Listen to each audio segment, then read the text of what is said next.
Alléluia, alléluia, alléluia. Bien-aimés dans le Seigneur, shalom.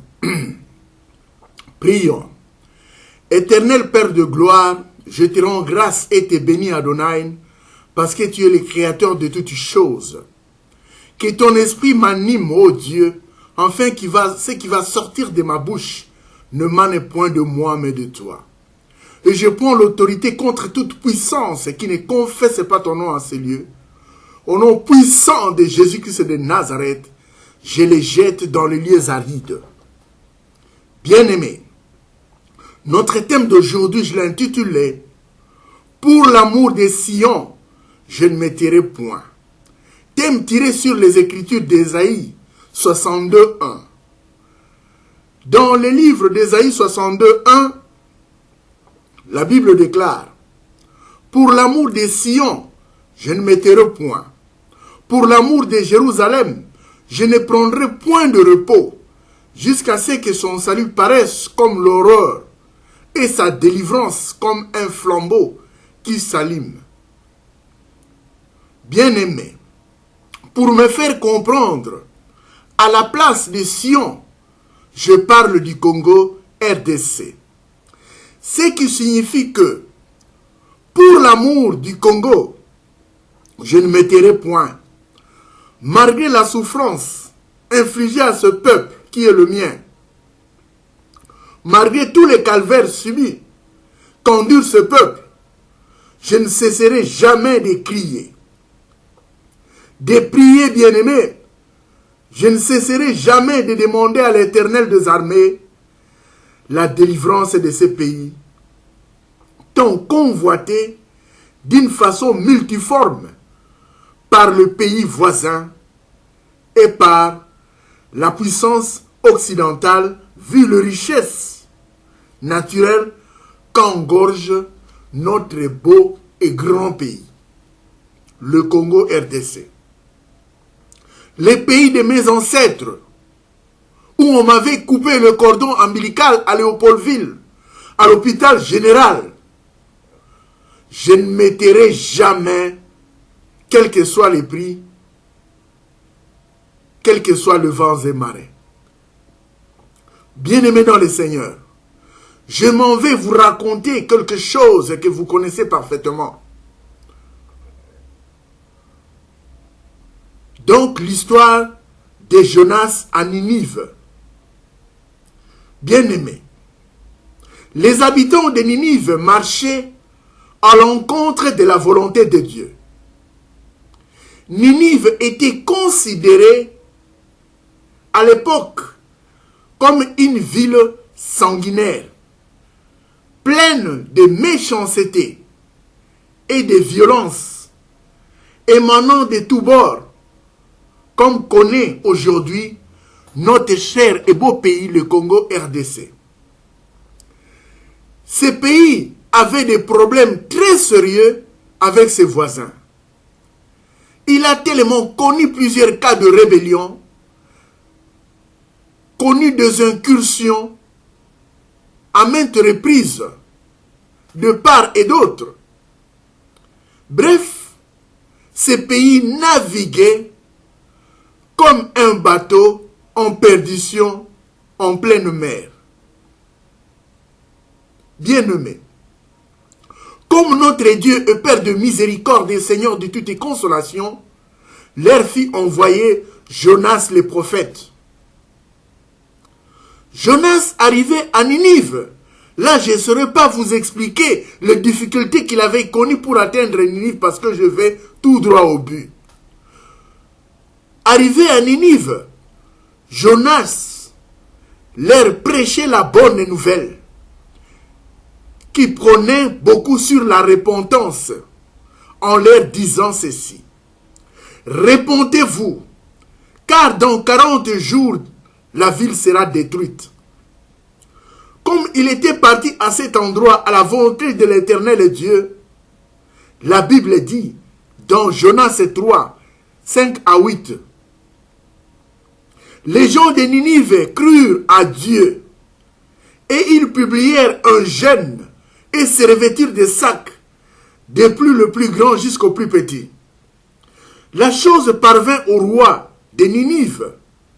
Il s'éleva de son trône, ôta son manteau, se couvrit d'un sac et s'assit sur la cendre, et fit faire dans Ninive cette publication, par ordre du roi et de ce grand, ce qui veut dire, par ordre du roi et de son gouvernement, de ses conseillers, de son armée, que les hommes et le bête, le bœuf, les brebis ne goûtent de rien, ne pèsent point et ne boivent point d'eau. Que les hommes et le bête soient couverts de sacs, qu'ils crient à Dieu avec force et qu'ils reviennent tous de leur mauvaise voie et des actes de violence dont leurs mains sont coupables. Bien-aimés, oyo elinko talisa nini? Elinko talisa ete sengeli naloba pe na lingala po ete ba mama ba koko ba papa ba okanga malamu. Ezali kotalisa ete po na bolingo na Congo na kotikalaka kokanga soki moke monoko na ngai te. Na yango na pesi bino liloba oyo ezali engebene kati na makomi na Isaya 62 na verset ya yambo. Isaya lobi po na bolingo ya Siona ngai na kotikala kokanga mokolo moko monoko na ngai te. Na yango ngai pe na lobi na actualize yango ete po na bolingo ya Congo na kotikala kokanga mokolo moko monoko na ngai te.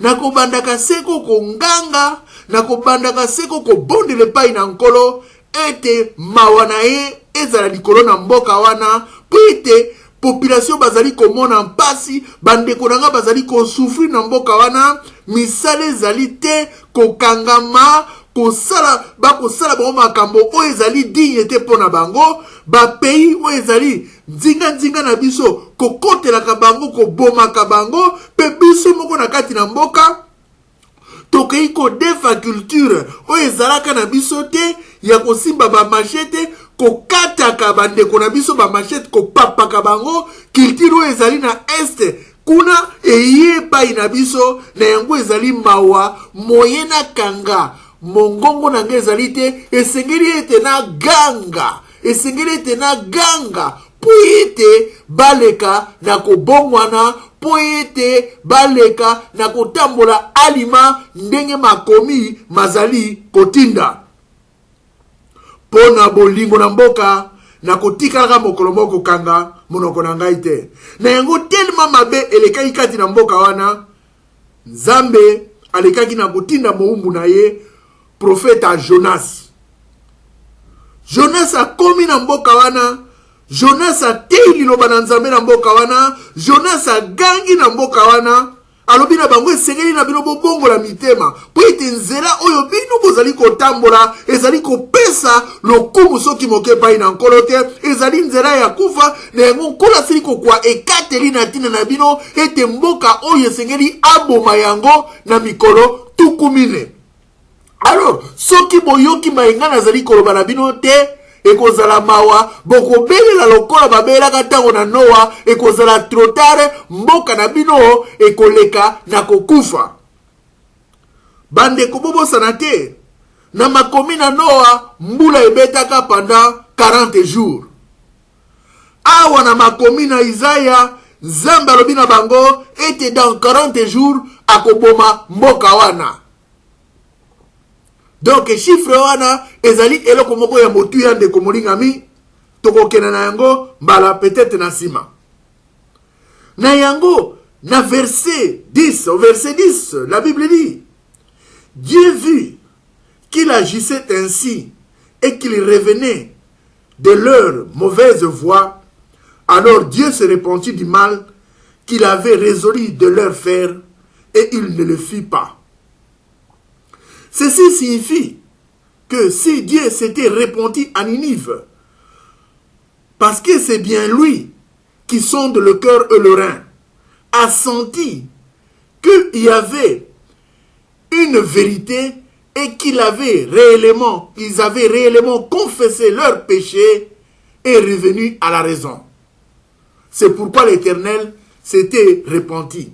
Nzambe atali ete lolenge oyo bato na Ninive bazali kobelela bazali kolela balobi nkolo Nzambe mawa na yo ezo esika kati na bomoi na biso tosalaki mabe totuki motema na yo tobomi bandeko na biso maboko na biso ezali maboko ezali kotambola na makila bakonzi na biso bazali peut-être kotambola na makila oyo esalami ezali pasi Seigneur éternel peut-être po tozangaki pe misala quelque part peut-être po tozangaki peut-être loko ya kolia kati na ba hôpital bakisi ezalaki te oyo tomona ezali suka na karma banda bakoko na biso batikela koyebisa biso lolenge oyo te à part oyo bakataka bango maboko na ntango na roi Léopold II pasi tozali komona eleki makasi koleka biso bato tozalaka mboka ya bonsomi oyo na Afrika bazalaki kobanga mboto na biso mboka na biso ba frontiere komi polele banguna bazali kokota mokolo balingi pe tango balingi kuya koboma biso kati na mboka na biso Seigneur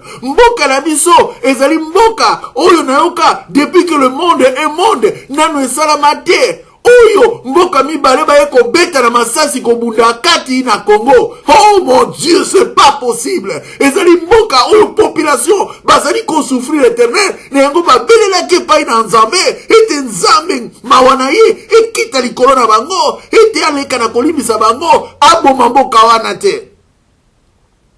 Bible ekotalisa ete Nzambe atalaki motema na bango po ete la Bible dit Dieu ne voit pas l'extérieur de la coupe mais l'intérieur bien-aimé. Ba ekomona ete Nzambe ekomona ete atali kati na tolo na bango ndenge bazalaki kolela ndenge bazalaki koloba euti libana te me euti kati na motema na bango penza. Mawa na nkolo ekoleka nkolo ayekoleka na kolimbisa bango. Sur ce, j'écris aujourd'hui comme Jonas au peuple congolais en général et à ses autorités en particulier, toutes les tendances confondues, de se repentir de tout le mal qu'ils ont causé à ce peuple, car trop c'est trop.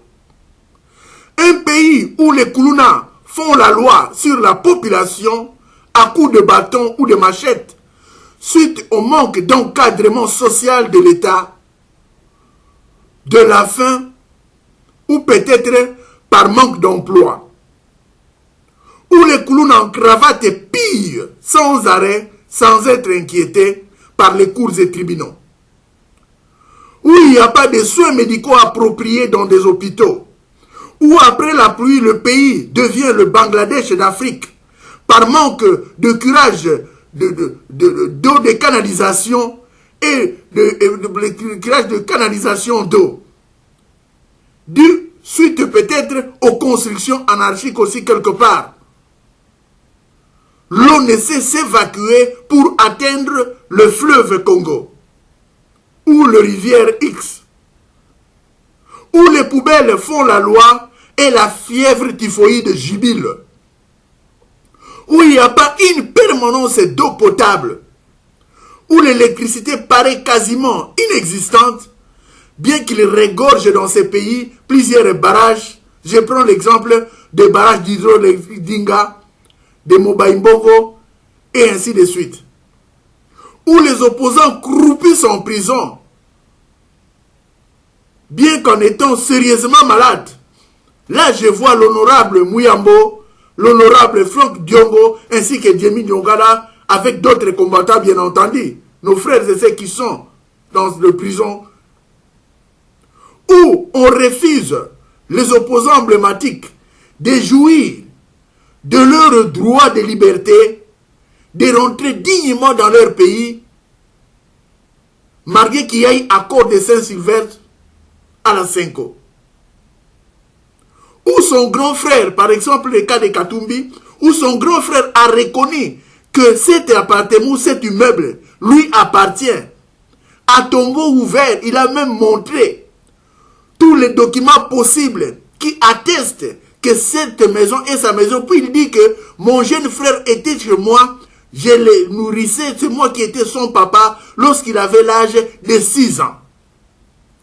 Et son grand frère est à Kinshasa, il va quand il veut, il marche comme il veut et il n'est pas inquiété.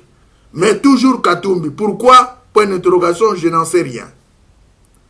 Où on complique le corps de certains leaders opposants emblématiques décédés à l'extérieur du pays, de rentrer au pays de leurs ancêtres pour être inhumés.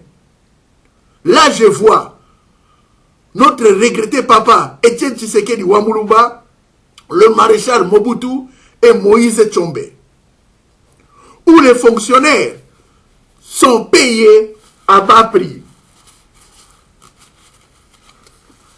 où l'État n'a pas d'argent pour organiser peut-être les élections, mais des milliards traînent dans des paradis fiscaux.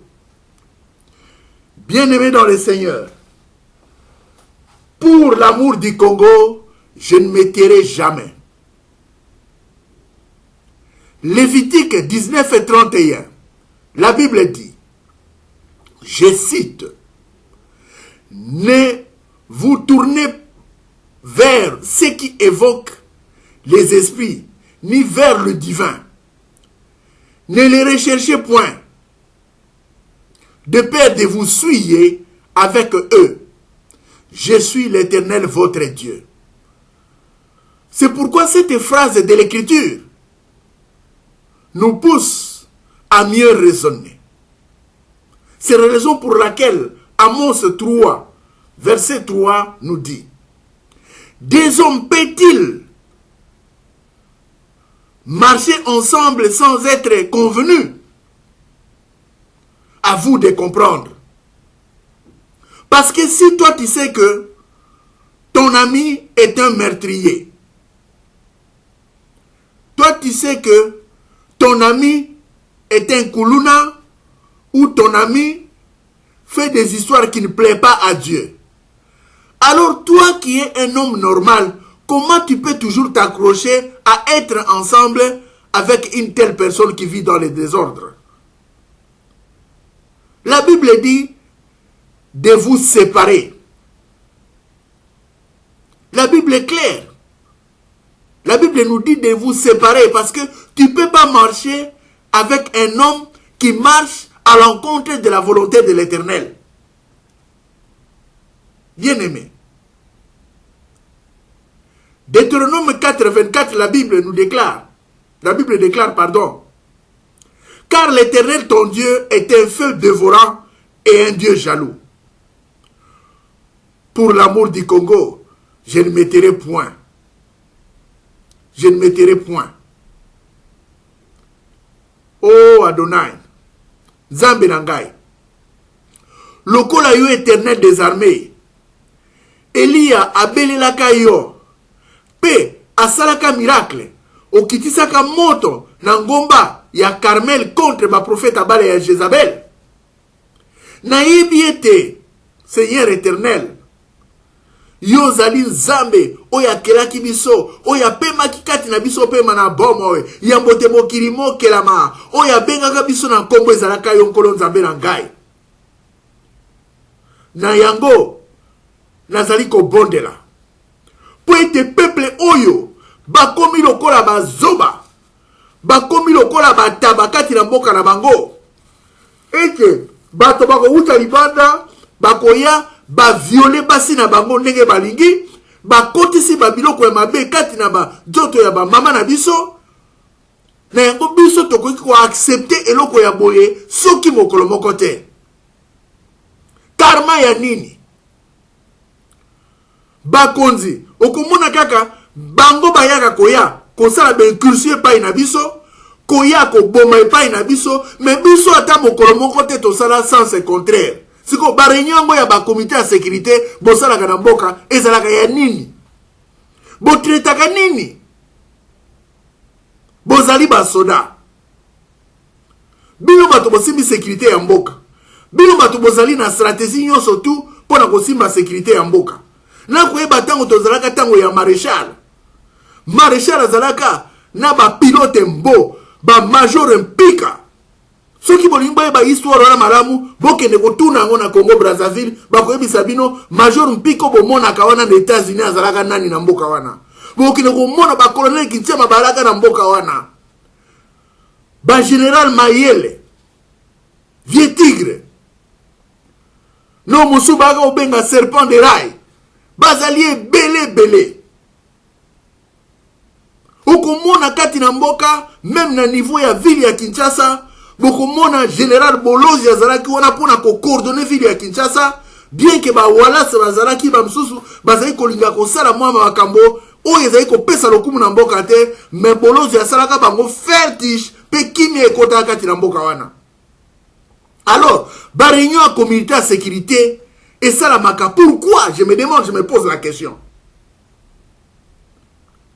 Boyebi bien mabe ezali ko uta wapi mais eloko moko boko sala ezali te.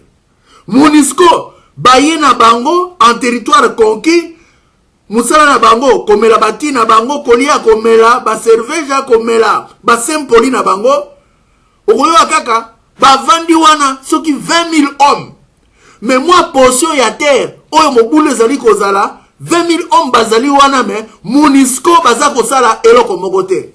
Côté on a côté même na gouvernement. Si vous posez qu'on foutre nini esikawana. Ce n'est pas normal. Babi minere na biso bazali ko brade. Ba paya ba ko yaba ko kuandenge balingi.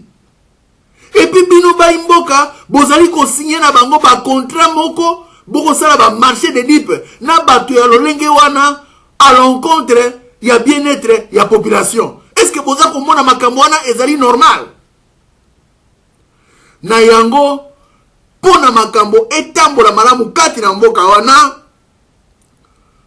après la libération soki makambo nyonso evandi pona ngai libération ezali kaka tete kosala soki lolenge nini soki changement esalami na mboka wana il faut qu'il y ait le tribunal de Nuremberg congolais. Moto na moto oya gera mboka wana esengeli a rendre ba compte ya gestion na ye kati na mboka wana moto na moto oya simba monduki oya boma congolais esengeli a rendre ba compte na mboka wana na makila oye atangisa na mboka wana. Trop c'est trop. Je ne mettrai point pour l'amour du Congo.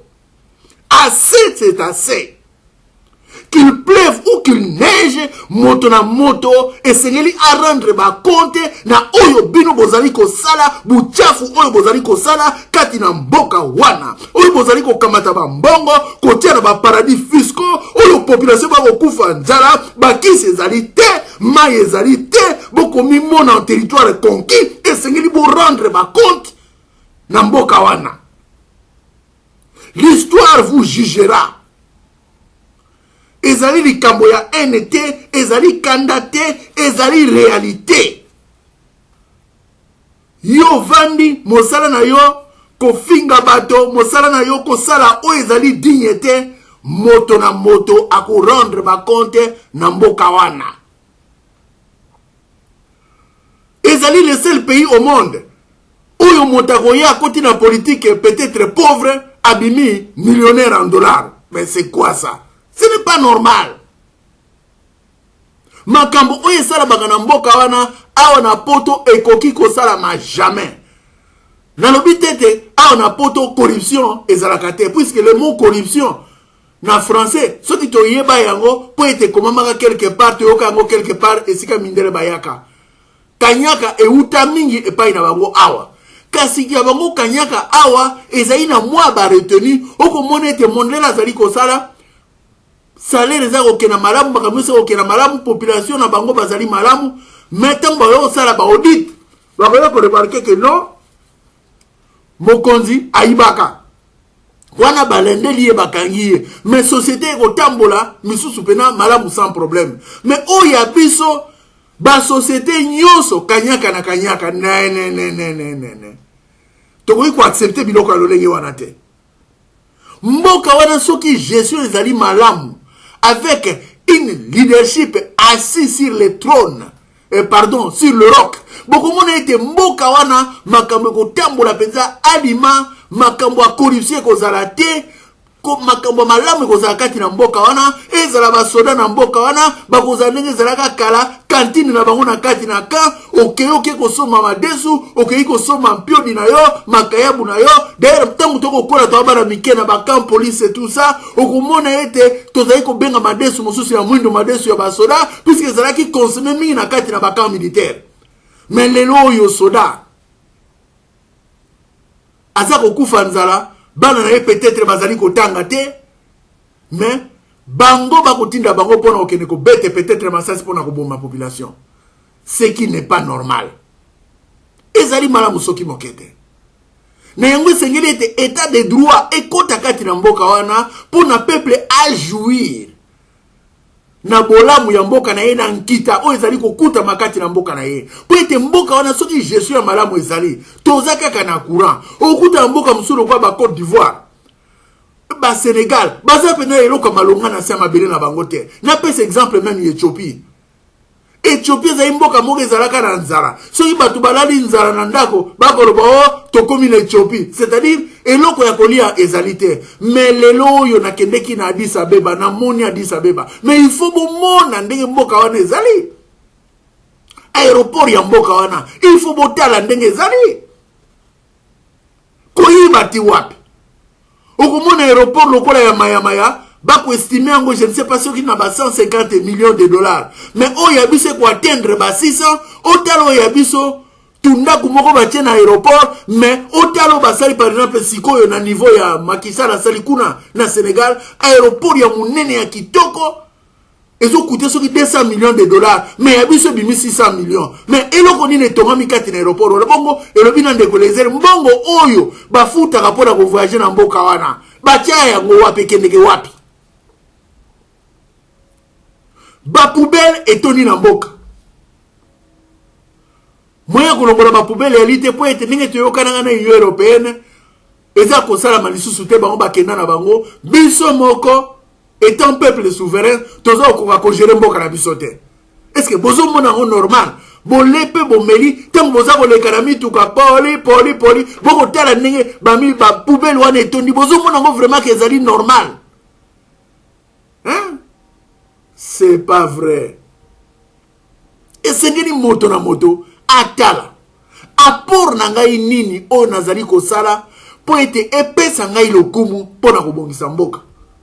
Na pesi raison na mokonzi alobi ete nazangi bato 15 pona kosunga ngai ete na tombola nkita ya mboka oyo sikoyo ndenge boza kosala babalabala wana olibo kotisa beto malamu ekota na babalabala tina se boza kosala mwa makambo soki ya ba 6 cm likolo botie mwa makada bosopika ka bongo tangu mbule koya makadamu nyose baby sikoyo mokonzi ya mboka atika mosala oyo asana kokuna kovanda pona kotala ndenge nini na kosala pona mboka aya tambolaka na metre pona komezira kana bino boza kotonga balabala siko bino ba collaborateur oyo ya nommé atie bino na misala wana mosala na bino nini ministre à tutelle ya travaux publics ozali kosala nini?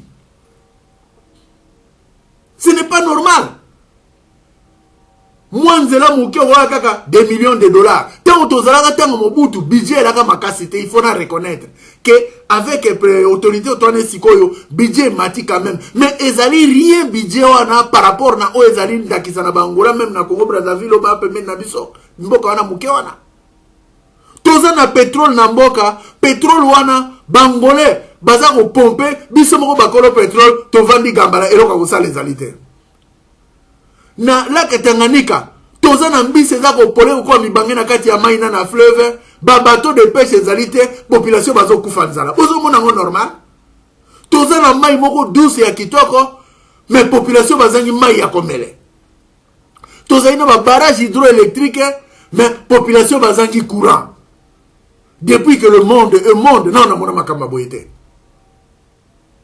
Sikoyo bolingi ndenge nini mokonzi ya mboka atambolaka na bino akoyi kopesa idée mais bino esengeli ete bolandela yango suivi ezala po ete makambo makende na lolenge ya malamu.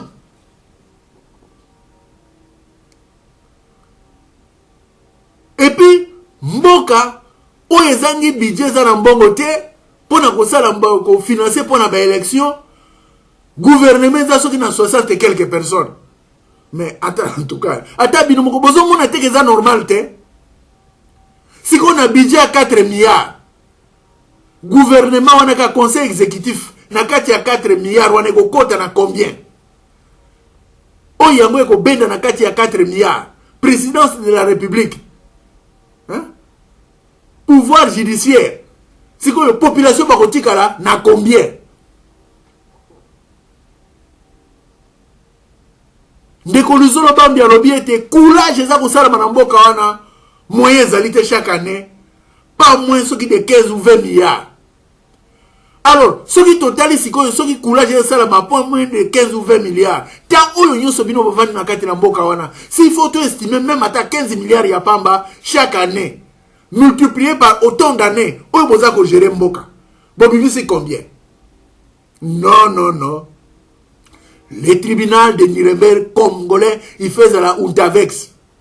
Audit ya malamu esala makati na mboka wana, parlement moko responsable et kota kati na mboka wana, ndenge zalaka tango ya bamulongo mwishi. Oya keya sali ya brade tiba sheke, bamakamu nyonso te zali ko sala na niveau ya awa. O lukusa mongula akamwa. Hein? Nako mona susu général Wabale alobi, ah moi je suis général, aka surpris. Nakati ya palais de la nation. Pour être ba député wana bien que tozaki na parti état dictature pe zalaki na boité mais façon ya ko gérer ezalaki impendingi mususu par rapport na ba théâtre eza osala masikoyo. Garde vue et ça la maka soki 2 jours na ebité soki za bongo kuna mais mutako vanda 6 mois quelque part famille ba ebité et sika zali.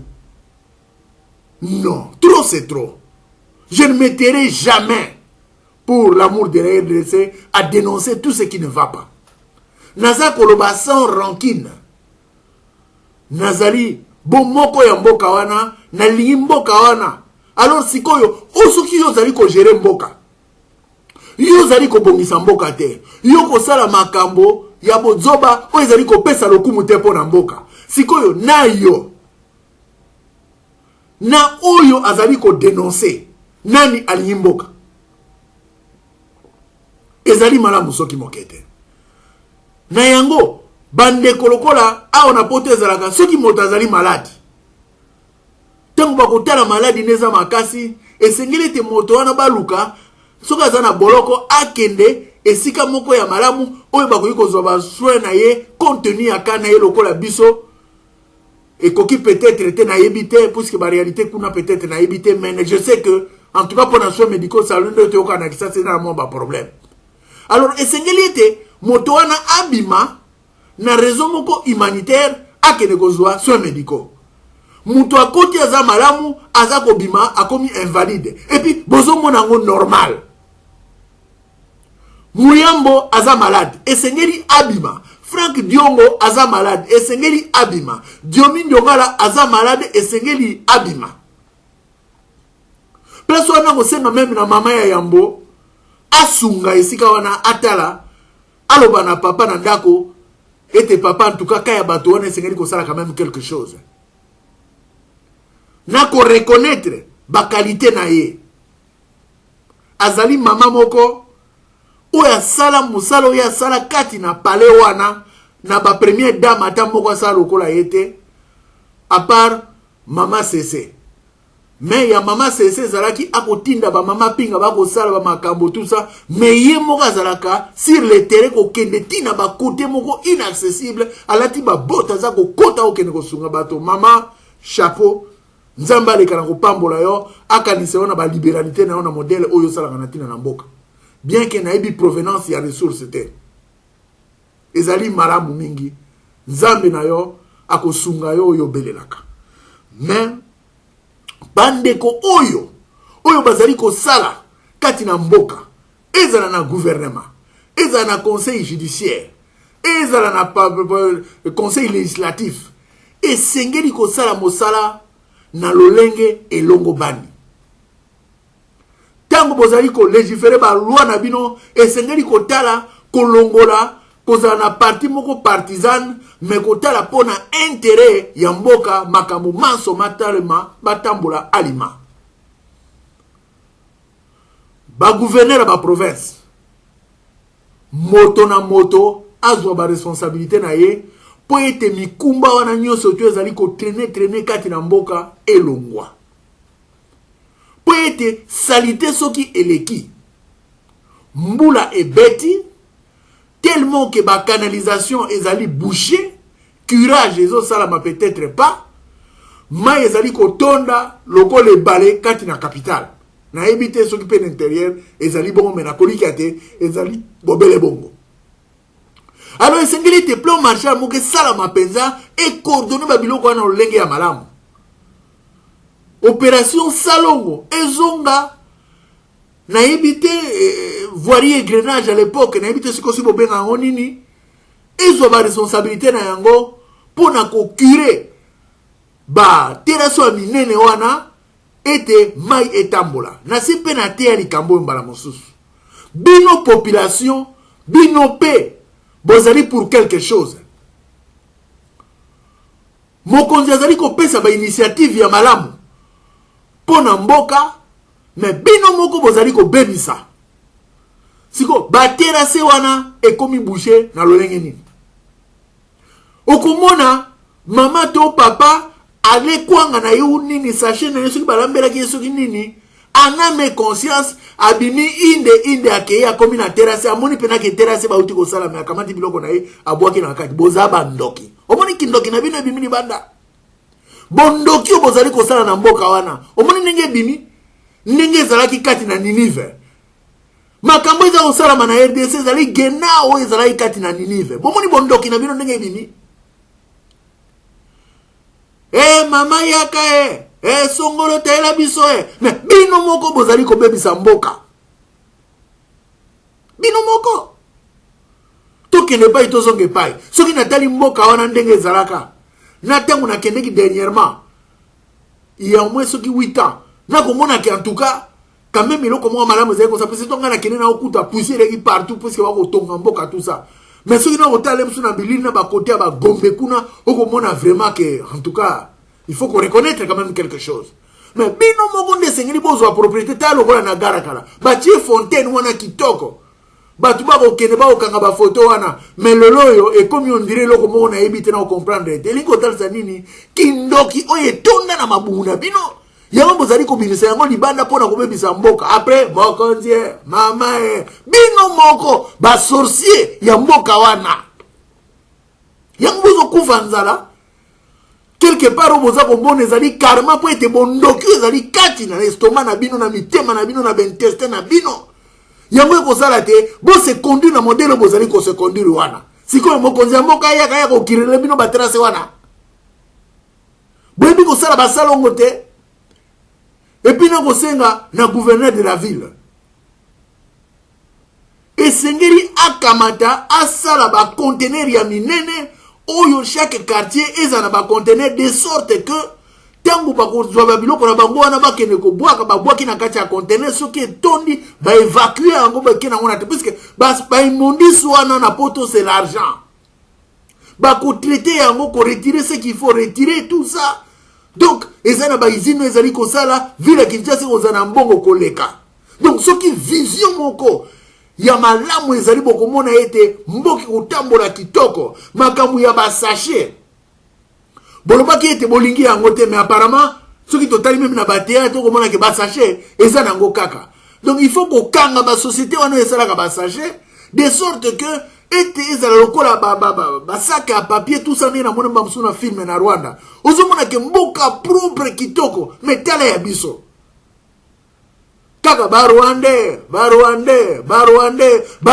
tala bolingo bana ona mboka na bango tala mboka na bango ndenge ezali kitoko ezala bayaki ko expolier pa na biso mais tala mboka na bango ndenge ezali par rapport ya mboka na bino soni ezate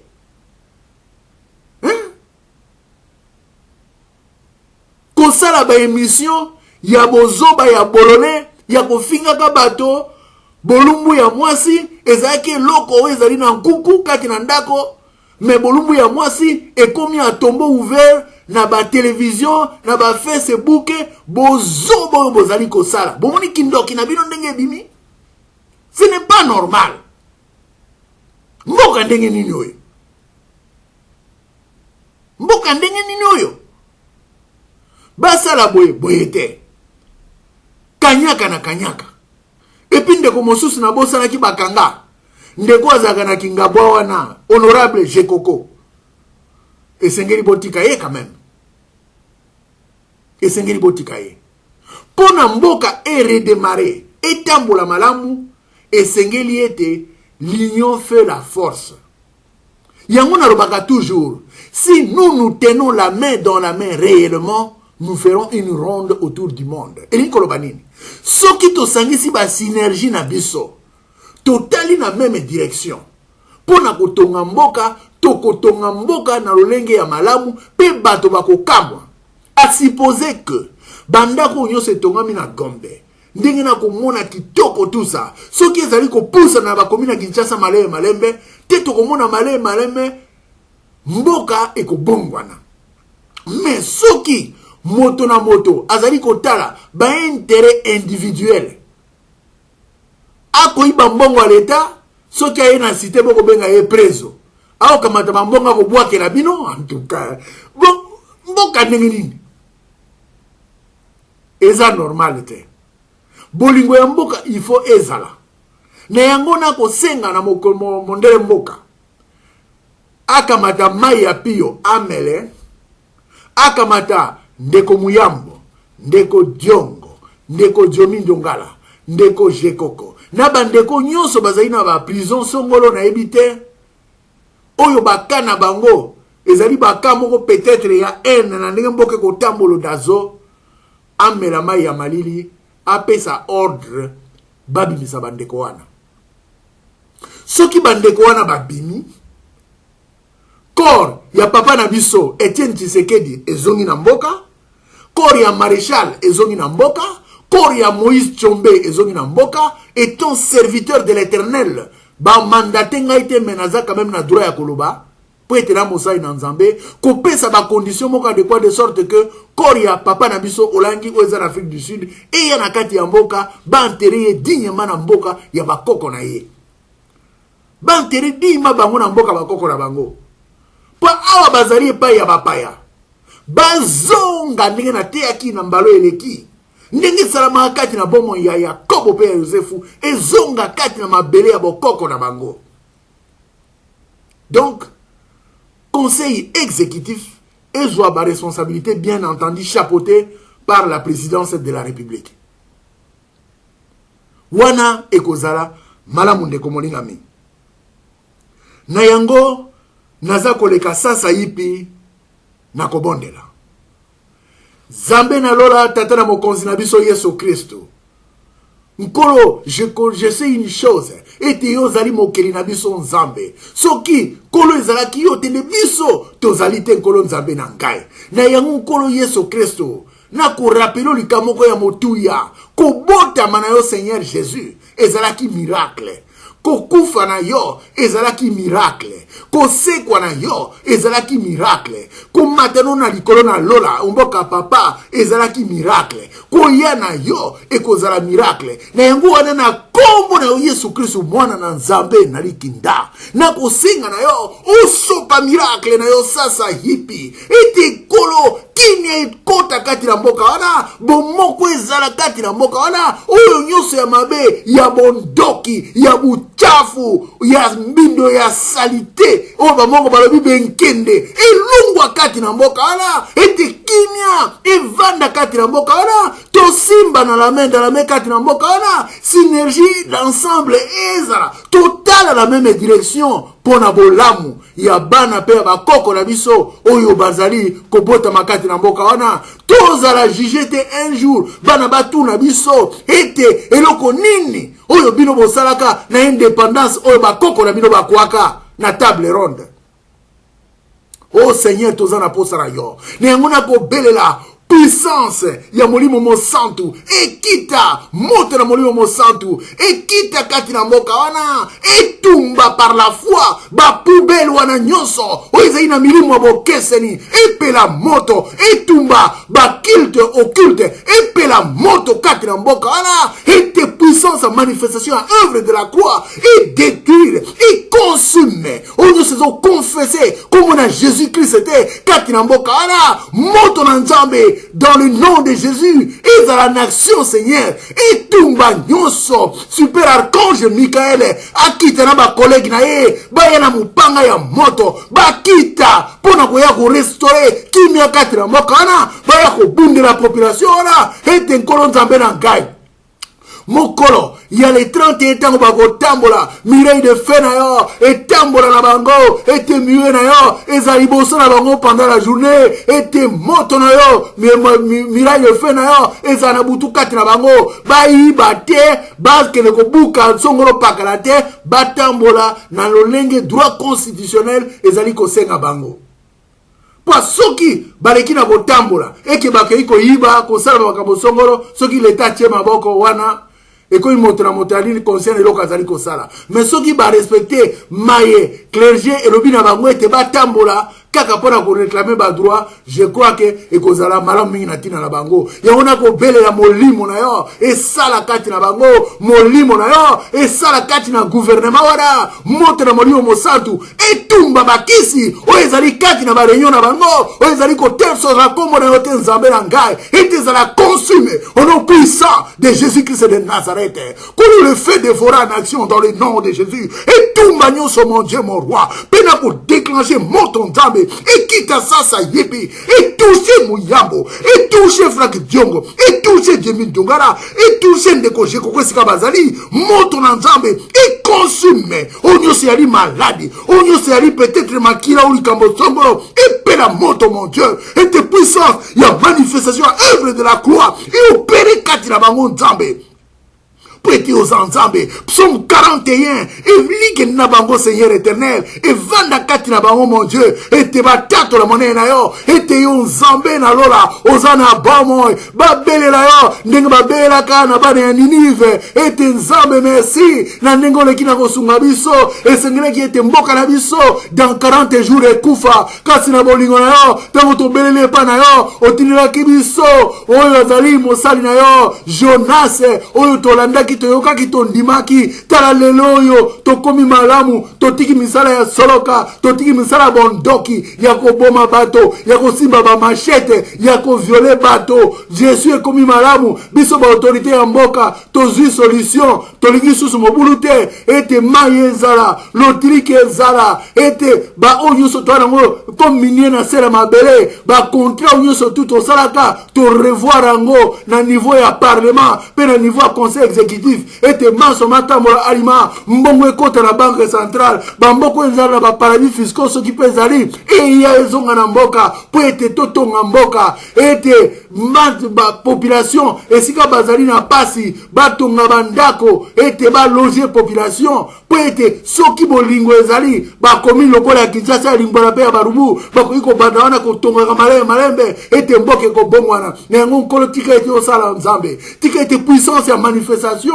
ya œuvre de la croix et opérer mon Dieu nako telemela molimo so akindoki nako telemela molimo so bokeseni nako telemela molimo so ya vie nako telemela molimo nyoso tu o ezali kopesa lokumu te kati na mboka wana na kombo na Yesu Kristo mwana Nzambe na likinda ebima ekende bisika bikauka au nom de Jésus-Christ de Nazareth na kombo na Yesu Kristo molimo nyonso ya mabe ya bokeseni ya mbindo ya soloka quelle que soit nature na yango quelle que soit forme peut venue naza ko terrasser yango au nom puissant de Jésus-Christ de Nazareth et de puissance ya manifestation ya œuvre de la croix et quitte la mboka wana mon Dieu et agir sans relâche et tumba onyo se ali force occulte katina mboka wana et pela moto sasa yepe au nom de Jésus-Christ de Nazareth. Oh Seigneur, yo zanza bobonite. Et nkolo tika ete yo sala. Baye bazali ko kamba mboka bazala mature. Pona ko conduire mboka wana na lolenge ya malamu nkolo Nzambe na ngai. ete démocratie oyo tolukaki ebota makonzi na bosolo na kombo pe na lokumu na yo Yesu Kristo. Merci Seigneur na opération spirituelle oyo leki na kosala sasa yepe. Merci Seigneur na kondima ete bakondima pona ko rapatrier kori ya papa Etienne Tshisekedi ya Maréchal Mobutu pe ya Moïse Tshombe kati na mboka wana. Merci Seigneur na manso na tondi onkolo na kumisio ete molimo na yo etonda kati na mboka wana, molimo na yo ezo esika kati na moko kati na mboka wana, prise de conscience ezala po ete manso matambola malamu pe makende alima na kombo na Yesu Kristo. Ainsi dit et prié. Amen.